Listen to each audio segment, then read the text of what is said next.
ನಮಸ್ಕಾರ. ನಮ್ಮ ಜೊತೆ ಕಸ್ತೂರಿ 42 ವರ್ಷ ಅವ್ರು ಬಂದಿದ್ದರು. ಅವ್ರಿಗೆ ಅವ್ರು ಬಂದು ಬ್ಯಾಕ್ ಪೇನ್ಗೆ ಸ್ಲಿಪ್ ಡಿಸ್ಕ್ ಆಗಿತ್ತು. ಜೊತೆಗೆ ಅವ್ರಿಗೆ HbA1c first time blood test ಮಾಡಿದಾಗ 7 ಬಂತು. ಆಮೇಲೆ ಅವ್ರಿಗೆ ಜಸ್ಟು ಮೆಡಿಕೇಷನ್ ಏನು ಕೊಟ್ಟಿಲ್ಲ, ಮೆಟ್ಫಾರ್ಮಿನ್ ಆಗಲಿ ಅಥವಾ ಯಾವುದೇ ಸಪ್ಲಿಮೆಂಟ್ಸ್ ಕೊಟ್ಟಿಲ್ಲ. ಜಸ್ಟು ನಾವು ಹೇಳಿರ್ತಕ್ಕಂಥ ಡಯಟ್ ಮಾಡಿನೇ ಅವ್ರಿಗೆ HbA1c 5.7 ಆಗಿದೆ. ಆಲ್ಮೋಸ್ಟ್ ನಾನ್ ಡಯಾಬಿಟಿಕ್ ಲೆವೆಲಿಗೆ ಬಂದಿದ್ದಾರೆ ಅವರು. So diabetic to non diabetic ಜರ್ನಿನಲ್ಲಿ ಏನೇನೆಲ್ಲ ಅವಾಯ್ಡ್ ಮಾಡಿದ್ರು, ಅವರ ಡಯಟ್ ಹಂಗಿತ್ತಕ್ಕೆ ಅಂತ ಕೇಳೋಣ. ನಮಸ್ತೆ ಮಾ, ಡಯಟಲ್ಲಿ ಏನೇನು ಅವಾಯ್ಡ್ ಮಾಡಿದ್ರಿ? ಯಾಕೆಂದರೆ HbA1c 7 ಇದ್ದಾಗ ಡಯಾಬಿಟಿಸ್ ಅಂತ ಯೂಶಲಿ ಮಾತ್ರೆ ಕೊಟ್ಬಿಡ್ತಾರೆ.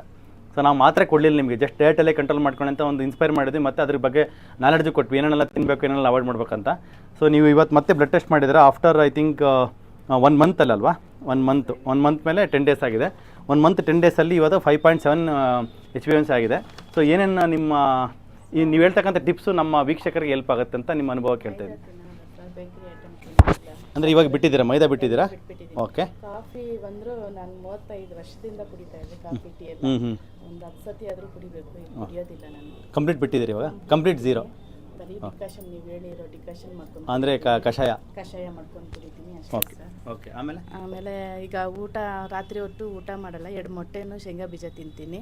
ಬೆಳಗ್ಗೆ ಹೊತ್ತು ಕುಂಬಳಕಾಯಿ ಜ್ಯೂಸು, ಆಮೇಲೆ ನೆಲ್ಲಿಕಾಯಿ ಜ್ಯೂಸು, ಕೊತ್ತಂಬರಿ ಜ್ಯೂಸು ಕುಡಿತೀನಿ. ಮಧ್ಯಾಹ್ನ ಒಂದು ಹೊತ್ತು ಮುದ್ದೆ ಆದರೂ ತಿಂತೀನಿ, ಇಲ್ಲಾಂದರೆ ಅನ್ನ ಆದರೂ ತಿಂತೀನಿ ಸರ್. ಇದು ಕೋಕೋನಟ್ ಆಯಿಲ್ ಯೂಸ್ ಮಾಡ್ತೀನಿ.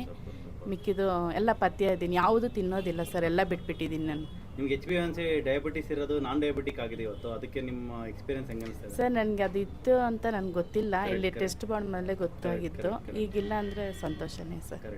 ಪೇಯ್ನ್ಸ್ ಎಲ್ಲ ಹೆಂಗಿದೆ ನಿಮಗೆ? ಎಷ್ಟು ಪೇಯ್ನ್ ಅಂದರೆ ಇದು ಮಂಡಿ ಪೇಯ್ನ್ ಕಮ್ಮಿ ಆಗಿದೆ, ಪರವಾಗಿಲ್ಲ. ಆದರೆ ಕೂತ್ಕೊಂಡ್ರೆ ಪೇಯ್ನ್ ಜಾಸ್ತಿ. ಬ್ಯಾಕ್ ಪೇಯ್ನ್ ನೋಡೋಣ ಇವತ್ತು ಏನೇನು ಮಾಡೋಕ್ಕಾಗುತ್ತೆ ಅದನ್ನು ಮಾಡಿಕೊಡ್ತೀನಿ. Almost over all experience improvement ಆಗಿದೆ. ಹಾಂ ಸರ್. ಸ್ನೇಹಿತರೆ, ಮುಖ್ಯವಾಗಿ ಅವ್ರು ಹೇಳಿರ್ತಕ್ಕಂಥದ್ದು ನೈಟ್ ಫುಡ್ಡು ಶೇಂಗಾ ಬೀಜ ಮತ್ತು ಮೊಟ್ಟೆ ತಿಂತೀನಿ ಅಂದರು. ಅಷ್ಟೇ ಸಾಕಾಗುತ್ತೆ, ಯಾಕಂದರೆ 2 ಪ್ರೋಟೀನ್ ಆಗಿರೋದ್ರಿಂದ.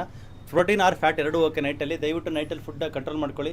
ನೈಟ್ ಫುಡ್ ಒಂದು ಟ್ರಾನ್ಸ್ಫಾರ್ಮೇಷನ್ ಮಾಡ್ಕೊಂಡ್ರೆ ಇಡೀ ಲೈಫೇ ನಮ್ಮ ದೇಹದಲ್ಲಿರ್ತಕ್ಕಂಥ ಕಾಯಿಲೆಗಳೆಲ್ಲ ಟ್ರಾನ್ಸ್ಫಾರ್ಮೇಷನ್ ಆಗುತ್ತೆ ಅಂತ ಹೇಳ್ತಾ ಮಾತು ಮುಗಿಸ್ತೀನಿ. Thank you. ಆಯ್ತು, ಸೂಪರ್.